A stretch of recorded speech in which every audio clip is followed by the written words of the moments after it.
This podcast is sponsored by Camera Museum of London and Tang Cigars of 44 Museum Street, London.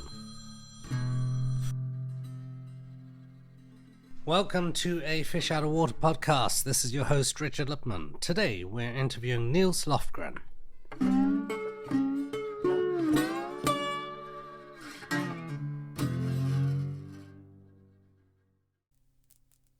That's your original name? Yeah, my dad's Swedish, my mother's Italian. And I was born in Chicago, but got my father's name. He was from Sweden. How was it living when you were young, so young, with different nationalities in America? Well, I was born in Chicago, and America, it's a generalization, but it is the great melting pot, they call it. So, other than kids having trouble saying my name properly, because it's a strange name, Nils, we grew up feeling American. My parents were U.S. citizens. My dad came over as an immigrant when he was 3 years old, so he basically grew up through his whole childhood in the States. Just grew up in Chicago and started playing accordion when I was 6. And, when I was 8, we moved to Maryland, and I just continued the accordion lessons. And have you also studied 10 years of classical music? Well, it was the accordion. I studied accordion for 10 years. I wouldn't say all 10. First few years, of course, on the accordion, you go through all the polkas and all the waltzes. And then if you stick with it, the next step is classical. And I really loved it. I had a few great teachers. So I wound up studying quite a bit of classical accordion, which is really just accordion versions of a lot of the classics, William Tell Overture, Waltz of the Flowers. We did a lot of exercises and piano, Chopin, Liszt, different kinds of scales and things. But basically, it was a great background for me. When I was 15, I stopped taking lessons, picked up the guitar just as a hobby, really. And then after 2 years of playing guitar, constantly, I turned professional at 17. How did that happen? Well, back in Middle America, I fell in love with rock and roll through the Beatles, and then the Stones, and the British Invasion, which is what I called it. And there was Motown, R&B. Got turned on to the old blues from the people like Stones and the Beatles kind of pointed us in that direction too. But in Middle America, being a rock musician wasn't really a career, so it was kind of an unusual choice. At 17, when I decided to be a rock musician, there's a lot of bad feelings in my community and my friends because they were concerned that I was just doing something wrong. But, how was it for you to be involved in a band? Well, it was exciting. I love music. It never really occurred to me I could be a professional musician until I saw Jimi Hendrix. It was just a beautiful hobby. And then when I saw Hendrix, he kind of touched a nerve that made me realize I had to be a professional musician and play the music I love, which, if you have to classify it, rock and roll is a good term. And my mom and dad and my brothers, they were always supportive, and kind of believed in me and encouraged me, but the community at large and my friends really thought I was making a terrible mistake. Just because we looked at people like the Beatles or Jimi Hendrix, we loved the music, but they seemed like freaks to us. Not something you did for a living. And all my friends were worried about going to college and picking a career, and I didn't know what I wanted to do. And I realized I've been doing it my whole life, playing music. So I was very lucky, and though there were lots of ups and downs, at 17 years old, I got to be good friends with Neil Young. And by the time I was 18, I got to make the After the Gold Rush record, which was while my band Grin was already looking for a record deal. We were on our way to Los Angeles. Just timing worked out great. That just before we went to LA, I met Neil. In the early 70s? No, this was 1968. It was 1968 I met Neil. We became friends. He was playing a show with Crazy Horse. I spent a couple of days with him in the band. And then just a month later, my band was in LA, which is where we were headed anyway. And we became the house band at the Topanga Canyon Corral, which is a nightclub in Topanga. And on the outskirts of town. It was really a nice I mean, cool, funky community. And David Briggs, Neil Young's producer, kind of took my band Grin under his wing and really looked after us and helped us out. It was quite a while before we actually made a record deal. But at least we were out there doing things, playing a lot of gigs, you know, meeting good people, bad people, going through bad managers. Finally found a good manager, Art Linson. That led finally to Grin's first record. And before that even happened, Neil asked me to do the After the Gold Rush project when I was 18 years old, which was a fabulous opportunity for somebody at my age. Yeah, why did he pick you? You'd have to ask him. I just said yes. I mean, you know, I would hope it's safe to assume that, you know, why do you ask someone to make a record with you? Because you want them to play on it, right? I'm hoping that, especially since I was playing an instrument, mostly piano, which I really didn't play at all, he put me on an instrument I could hardly play. And I think because of that, my sense of melody and rhythm was simplified into very basic themes, which left a lot of space for Neil on top, and then Greg Reeves, the bass player, brilliant bass player. Yeah, he was one of those bass players that could always keep a very powerful groove, and yet once in a while be very colorful. Busy, but not bad busy, just colorful. Like go off and play a lot of notes and create this really great feeling, but without losing the pulse. And then I think in the middle, you had Ralphie Molina, the drummer of Crazy Horse, who plays very simply. And of course, I was playing very simply on piano or guitar in the middle, and then Neil on top and Greg underneath. Just, it left for a lot of space for those two to do their thing, you know, above and below us. So it really was just a magic record. It still is. It came out great. It was really a treat to be a part of it. And you also played with the E Street Band. Well, I'm still in the E Street Band. I joined in 1984. And I think it was May of 1984. I'm still in the band, but of course the last few years Bruce has been playing acoustically. Put out some great records, Ghost of Tom Joad. And, you know, I love being in bands. It's really, I found that I enjoy performing now more than I ever did. I'm working on a record back in the States. I hope next fall to have a new album come toward the UK. But meanwhile, I really need to get out and play. It's almost like therapy for me now. You know, to me, when I'm on stage, that's not the work. That's kind of a healing, therapeutic time for me. The rest of the day is the work, you know, just being away from home. Long ago, I got tired of being in hotels and in airplanes. You got very lonely. Well, you do, and you just tend to lose focus. You know, you're only on stage 2 hours a day. And last month was 30 years I've been on the road as a professional musician. It's a long time. And I found, fortunately, I love to perform. It's really good for my soul. And I probably won't come back with a band until I have a new record. So meanwhile, my brother Tommy and I have been doing these acoustic shows, which gives us a chance to really stretch out. I play a lot of guitar. Also, people tend to enjoy the intimacy of the acoustic set. You know, they're little places, they're right on top of you. And it kind of puts me on the spot. You know, it makes you have to really find a deeper focus, because you don't have this band roaring on. And you have to really concentrate and find maybe a deeper emotional focus that I've been finding people, especially in the UK, seem to really enjoy kind of watching me go through that. We put an acoustic live record out here in the UK on Demon.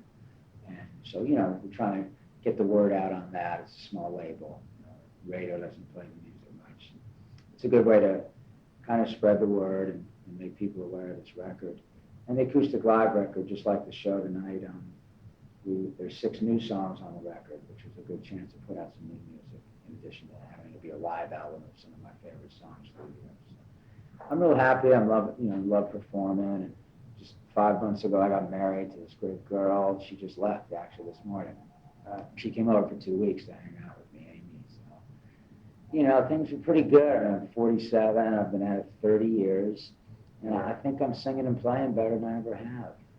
And, yeah, I feel real lucky. A lot of people are kind of burnt out or dead or just depressed. I find a lot of musicians just, because, I mean, the industry doesn't really, gravitate towards people that are, approaching 50 that never had a hit record. They want the young bands with the pretty girl out front, and I understand all that. And there's a lot of great new music. But I think what's really kept me, I know what's really kept me inspired is performing in front of audiences. Because, I mean, no matter what, no matter how funky it is or whatever happens, I know tonight the people showing up, I know for sure that none of them care if I have a record deal or not. None of them care if the radio's playing my music or not. I mean, tonight they're just like, hey, entertain us. They want me to be good. They're pulling for me. It's not like a record company who's almost trying to find a reason to say no. Yeah. Because they just get assaulted with tapes, and it's just a very pure. Has it changed these days, record companies? Well, it's just more political than it used to be. It's always been a business. I'm not a businessman. I think it's a nasty business, but it's also the only music business there is. Of course, you make music, you want to share it with people. I'd love to have a hit record and be all over the radio because I want to share the music, and you really need the radio to do that on a bigger scale. But I've learned not to let that stop me from doing what I do, which is make records, release them, and go out and sing a lot for the people that want to hear it. Do you still keep in touch with the old generation of musicians that you used to hang around with or that you used to admire when you were younger? Let's say in your late teens, early, where you were beginning your professional career? Well, I stay in touch with the musicians that have become close friends. Along the way, I've ran into a lot of musicians, and gotten to know them a bit, and we bump into them off and on. Usually just at a festival or on the road, you accidentally run into somebody. I stay in touch with, the close friends I've made over the years. I play with a lot of different people, and when you work with a lot of different people, you tend to learn something different about your music or something new because everyone has a different approach. And so it's kind of been a blessing in disguise to have to work with so many different people, and also to get the chance to play in different bands. I'm one of those solo artists. I don't really need to always sing my own music. I'm quite happy to be in a band with somebody great as long as I love the music and the people. I love to be in bands. I think that's a really cool thing. It's a place that I thrive in, an environment I thrive in. Doing the first two Ringo All-Star bands was great in '89 and '92, getting to play with a lot of my musical heroes, as I grew up, people like Dr. John, Lee Von Helm. It was just really, it's been a great 30 years, I gotta admit. I'm very excited that I'm still around doing it and feeling really good about it, So I'm hoping next year to finish a record. I've started working in some home studios back in Maryland. Don't have a record company. And then I'll finish a record I like and play it for people and hopefully find a company that likes it to, license it and put it out and be back over here. I can't make predictions. I'll probably come over. I'd like to come over in the fall, do another acoustic swing, and then maybe, in the spring, and do an acoustic swing, and then next fall, if I'm lucky to get a new record out, come back with an actual band. Right. Sounds encouraging. Yeah, well, I try to keep a positive attitude about it. Right. What is your philosophy on life? Bit of a daft question, but these days. Philosophy on life? Well, man, that's the kind of question you got to warn me about like a week ago. I don't know. I'm not sure what kind of. That's a very deep, heavy question. Yeah, can you give me any more? It's vague enough that we could talk about it for about 3 days before you might really understand what, where you're coming from or where it's coming from, what out of the idea. Yeah. You must have loved. Well, I believe, I'm a very spiritual person. I'm not a religious person. I believe in God. I believe in good and evil. I try to behave in a manner, my goal is to behave in a manner that I can be proud of, that, you know, treat others like you want them to treat you. And I make mistakes all the time because I'm a human being. And when I do, I try to own up to them, take responsibility for them, and make them less in the future. That's kind of a nutshell answer without getting too deep and heavy about it. I've got a Russian friend who lives in Manchester here. He's a classically trained piano player. He was very impressed that Gary Tallent was actually studying Bill Wyman's style. Why would anyone study Bill Wyman's style? Well, because Bill Wyman is very much in the background, you can hardly hear him. He mentions also that as well as Gary Tallent, the piano player from the E Street Band, Roy Bidley, he finds very much the backbone of the band to hold the weight, him and Gary Tallent. Well, he totally different, like from normal piano players these days, especially amateurs, who just play the chords like that. Right. He's got something different. Well,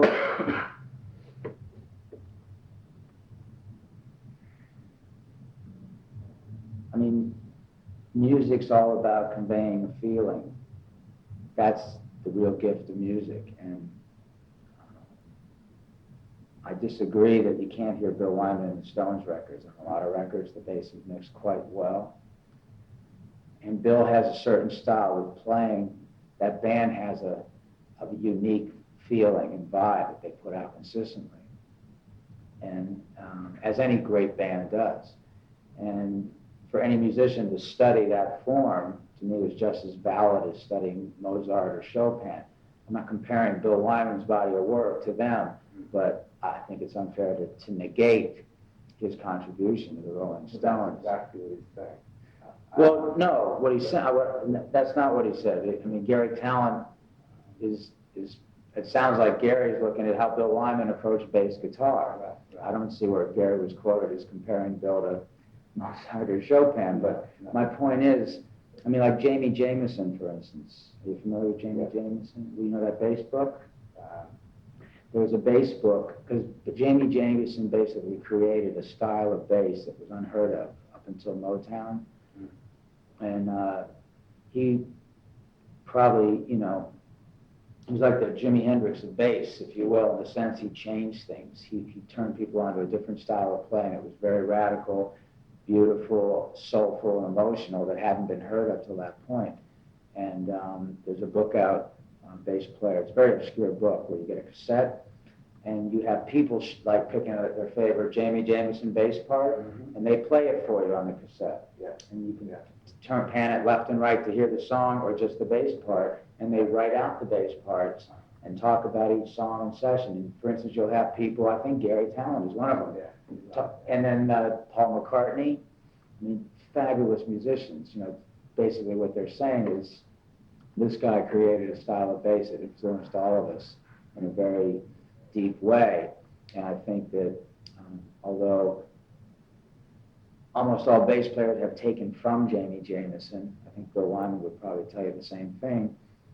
Anytime someone puts a stamp on a piece of music that's unique, it's certainly valid to study it, just to try to get some insight into what's really going on a maybe more technical musical level, and seeing how maybe you can incorporate it into what you do. So that's probably why, I mean, for instance, as a guitarist, when I grew up, for the first couple of years, all I did was, there was this kind of group that I studied. It was, of course, Eric Clapton, Jimmy Page, Jimi Hendrix, Roy Buchanan, Jeff Beck, and more for the rhythm stuff, Keith Richards and Pete Townsend.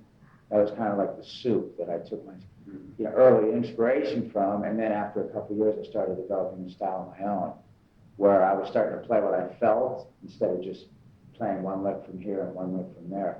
But you kind of have to start somewhere, and it's basically like starting with the masters, you know. And did you do a lot of cover versions at the beginning? Well, when I first started, like, the first bands I was in, I was 14, but I hadn't picked up the guitar yet. I was an accordion player, playing in a rock band. It's kind of silly, but that's what I was doing. And yeah, we did, of course, before I started writing, like 15, 16 years old, we did all kinds of covers, everything. Mostly the British Invasion, you know, Stones, Animals, Kinks, Yardbirds, Beatles. And there was a lot of great American bands too.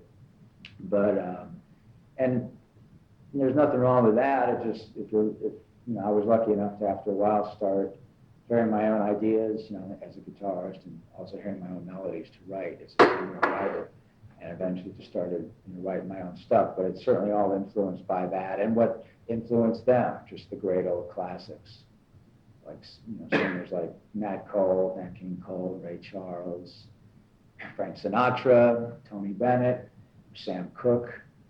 You know, I still listen to a lot of Ray Charles on the road, just because to me he's like a master. And another one of those people that did something so different with his influences that it kind of just moved music forward in a big way. And, in his own way, I think that's what Jamie Jamison did. Usually bands with real distinctive sounds, each musician is contributing a pretty essential part. I think Bill Wyman, the Stones still sound like the Stones, but there's something different going on in the bass. Well, I wouldn't say missing, but there's something different going on. It is different, just like with the Who. You got John Entwistle. You know, there's just something going on there that's unique to John.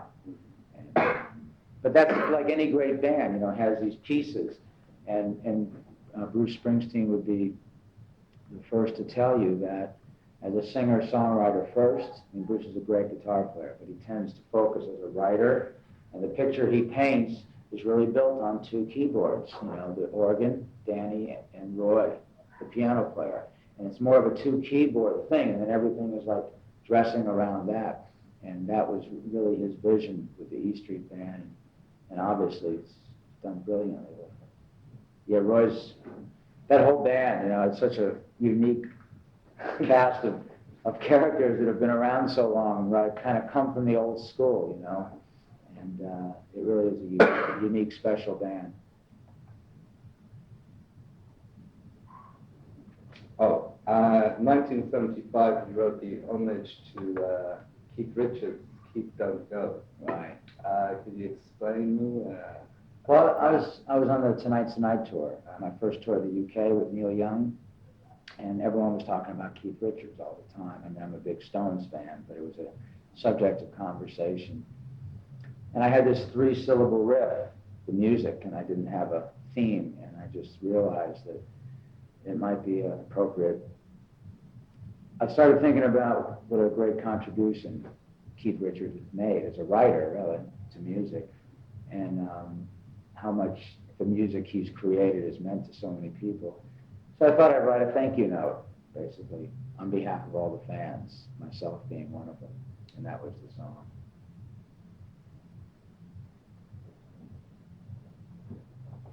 Tape going okay? Yep, that's a great one. What was the first gig you went to? You know, that's a difficult question. I don't really remember. I think when I was two big memories I have. I remember, I think I was 14. My dad took me to see the Beatles on their first U.S. tour at D.C. Stadium in Washington. And before that, we used to go to Ocean City, Maryland, which is a beach resort a few hours from where we lived. I remember going up to Atlantic City. I think it was Atlantic City. And there was this place called Steel Pier, and my brother and I went to see the Supremes, the original Supremes with Diana Ross. It was like a review. And that might have been my first real show, certainly the first one I remember. And I was just kind of learning to understand emotionally rock and roll. But those are the two gigs that stick out as probably my first two concerts. I mean, I went to see a lot of teen club gigs, you know, cover bands, but I don't really count that as youth centers, you know, where all the local bands play, and all the girls stand on one side and all the boys stand on the other side, afraid to ask each other to dance, you know, when they're 13 or 14. Did you live anywhere else apart from America? No, I lived in Chicago where I was born until I was 8. I moved to Maryland outside of D.C. and pretty much grew up in Maryland suburbs until I was 17. But when I was 17, I went out to California, and I've pretty much been living in both places ever since, up until a few years ago. And now I've still got a place in Maryland, but I spent a lot of time in Arizona where my wife Amy is, with her stepson Dylan. I mean, her son Dylan, my stepson, named after Bob Dylan. But she's a professional cook. She works in Scottsdale, and Dylan's in school there. So she's kind of stuck there. So I keep living in 3 places. You know, now it's Maryland, Arizona, and the road. I have to say it. You know, I do live in 3 places. You know, you packed and unpacked as much as I did. You had as many piles of dirty clothes on your floor. You'd have to, you know, admit you're living in 3 different places. Where was the favorite place where you toured? I can't pick a favorite place. Everywhere I've gone, I've found if I do good shows, people are very appreciative. Certainly have to think that the UK is kind of a second home because I've been coming here for 25 years, regularly. I've been over here twice a year for the last 3 or 4 years. It used to be like every year and a half. And lately I've been coming over even more often. I'm very grateful that people show up. You know, I have to say it seems like there's more places to play in the UK than there are in my own country. So the UK is kind of a second home. I mean, I love Holland, love playing in Holland. My dad's Swedish, so, you know, going to Stockholm's a lot of fun. Mm-hmm. But you're staying there as well? Yeah, no, I mean, I don't know if I've ever gone anywhere to just have a vacation. I like going places to play. So. What was the most question you've ever been asked? Say that again? Let me rephrase that. What's the question you've been asked the most? The question I've been asked the most.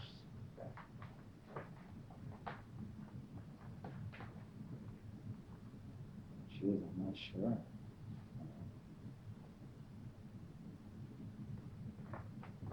I honestly don't know how to answer that. I've been asked millions of questions. I don't have there's not one that jumps out at me. Sorry. What were you like at school? Pretty normal. Try to get good grades to keep my parents from getting angry, you know, so I could go out. Mm-hmm. A little bit of a loner, not too much. Real heavy into sports. Yeah. American football, American basketball. Played soccer. Well, English football, we call it football here. Yeah. We call it soccer. I played soccer in school. Really loved sports a lot, played a lot of sports. And, just got, you know, I mean, I didn't love school, I didn't hate school. I just kind of did my time and left a little early to become a musician at 17. I skipped my last year of school. Was that because you risked it, because you were invited, because you wanted to, because... No, I wasn't invited. It was, had to? yeah, because I had to. It was a big risk. My plan was to finish school. I didn't know what I was going to do with my life. I loved rock and roll. I loved playing it. I was in bands, but it never occurred to me that it was a living or a career. I was thinking about maybe being an architect. I didn't know, you know. And I saw Jimi Hendrix. And 3 weeks after I saw Jimi Hendrix, I freaked out. I was like, oh my God, I can't stay in school. I've got to go be a professional musician. And I went off to Greenwich Village in New York City. $100. That's right. And I wasn't running away from my mom and dad, but I felt like if I was going to be adult enough to leave school, I couldn't expect them to pay my way. The only people that left school where I grew up were criminals. That was the only people who dropped out. And it was a very unpopular thing to do. And like I say, the whole community looked at it as very bad. And I didn't want my parents to be burdened with that, so I left thinking I should pay my own way. And, of course, eight days later, I came back home with pneumonia because I was living in the streets in Greenwich Village. During the day, I'd take a subway uptown and sneak into record companies and ask for record deals. And it was a rough experience, but I learned a lot. And, you know, that pretty much started my professional career. I started paying rent to my mom and dad to let me live at home, and I put bands together and worked. Just called every teen center, every college fraternity, every nightclub, and just started working for very little money, trying to learn about the music business, which I knew nothing about. I knew I loved music, yeah, but I knew nothing about the business, and I still know very little about it, other than I don't like it. When you actually sneaked into those record company offices, did anyone try to stop you?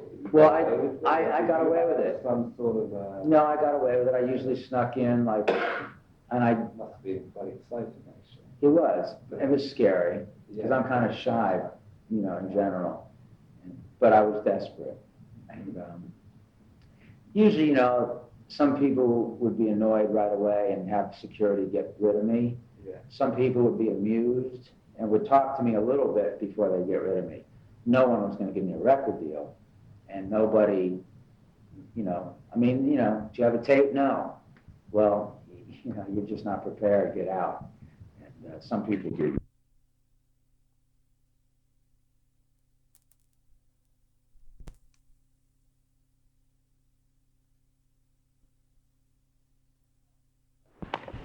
You struck out. Right, next question. If you weren't a rock and roll star, what would you do? Can I smoke it? No, not in here. Yeah. I'm going to be sucking in smoke all night, sorry. I don't know.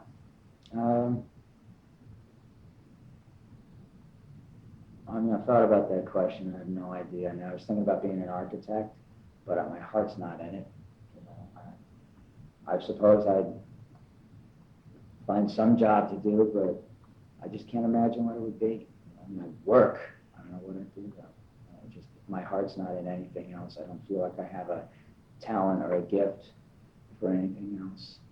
Maybe, I don't know, maybe I would have wound up if I wasn't good enough to play music for a living. Maybe I would have tried to become a teacher or something. I really have no idea.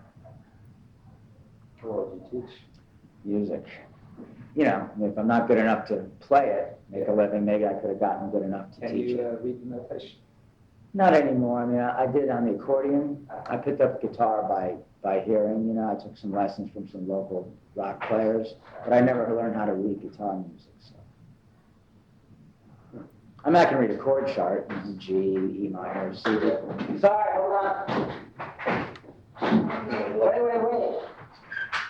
I don't know guitar. Oh, there's a color. What's your most treasured material possession? Treasured material possession. Material possession. Oh, geez, I don't know.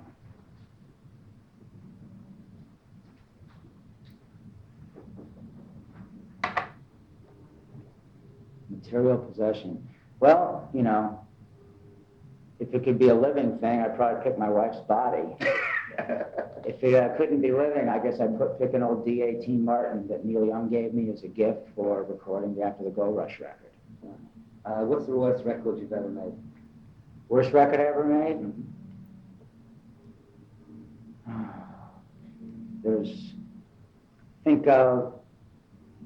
I had a band, I was in Paul Down the Dolphin, and we were signed to Sire, like in 67 or 8 or something, I forget, it was a big heads, but we did a cover version of Come On People, Let's Get Together and Love One Another, the Youngbloods hit. That might be the worst record I ever made. I mean, I was part of it. That's What year? 67, 68. When did you last cry and why? Last cried, I think a few nights ago, we were in Rosscray in Ireland, and my wife Amy has a a very dear friend with a little 5-year-old girl with spina bifida, this terrible disease that's just killing the family, and they're going under, they're not making it. And we decided to take, at the end of the night I sell CDs and T-shirts, and at Ross Cray is just a little village, I just play little places. But we decided that any money that we made from the merchandise that night, whatever it was, it would all go to Lily, this little 5-year-old girl, and my wife would take the money back.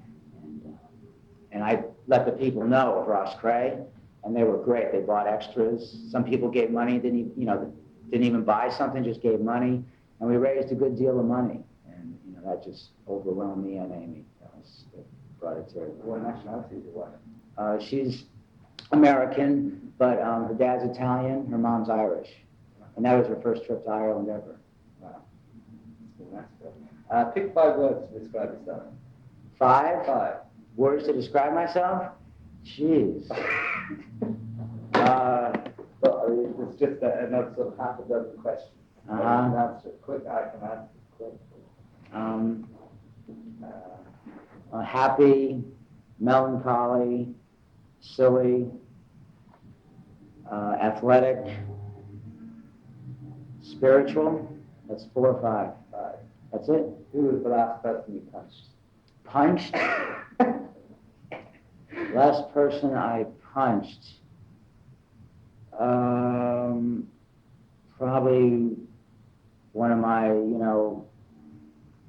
8-year-old brothers about, 40 years ago when we were kids. What's in your pockets right now? Right now, probably about 18 pounds, a bus key, thumb pick. What are you most likely to complain about in a hotel? No heat in the winter. What's your culinary speciality? Culinary speciality. Oh, seafood. What characteristics do you think you've inherited from your parents?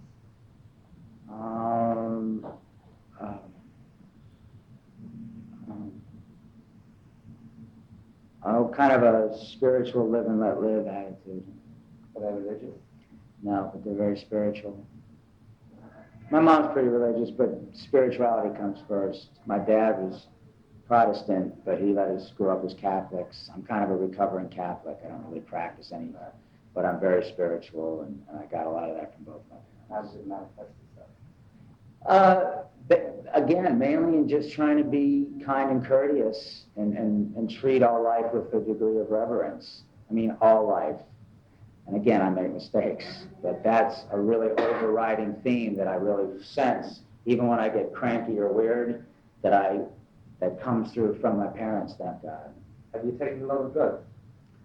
I've been clean and sober for over 10 years.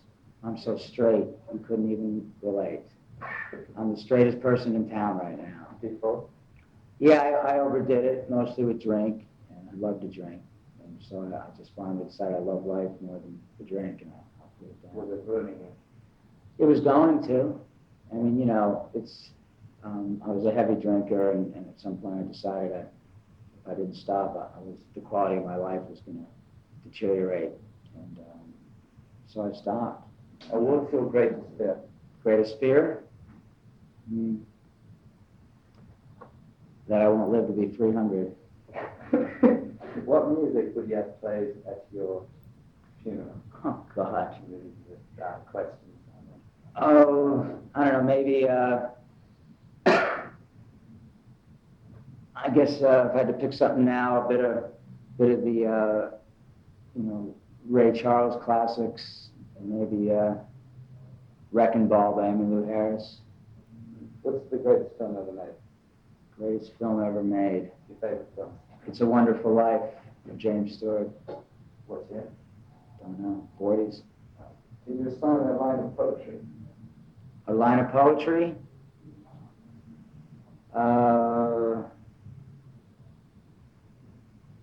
No. What is your most unpleasant characteristic? Neurotic. I tell everyone everything 8 times. It used to be 30, it's down to 8. So I'm improving. Can you give me an example? Yeah, I've spent my whole life with crazy musicians. And you tell them, be on the bus at 8 o'clock, and like half of them don't show up. So you start telling them more than once, and I've developed this awful habit of repeating myself. And it drives everyone crazy, including me, and I feel bad about it. But I got it honestly from all the... What was Neil Young like? Neil Young was and still is, I think, a genius, and they... What getting now? Yeah. We want to wrap it up, really. All right, so 3 more questions. Very quick. I'm doing them fast. Genius, great inspiration, Neil Young. Personality-wise, was he friends? Yeah, well, I met him when I was 17. I got to be friends with him before I was aware that he was supposed to be this spooky, dark character, which to me he's not at all. He's a very happy, brilliant man, I think. What turns you on? Intense. Do you find most musicians you play with intense, like in personality? In different ways. Some aren't. Some are real easygoing. Or was he easygoing? Yeah, but even when he's easygoing, there's an intensity about Neil. It doesn't put you off. You just notice that he's very focused. It's a good quality. It kind of allows him to. Everyone's got their own way of like getting lost in the music. Everyone, some people like to be alone and meditate. Some people don't like to think about it and have visitors around. Everyone has their own way, but basically when you get on stage, your job's the same. It's just to get lost in the music and stay there. What turns you on?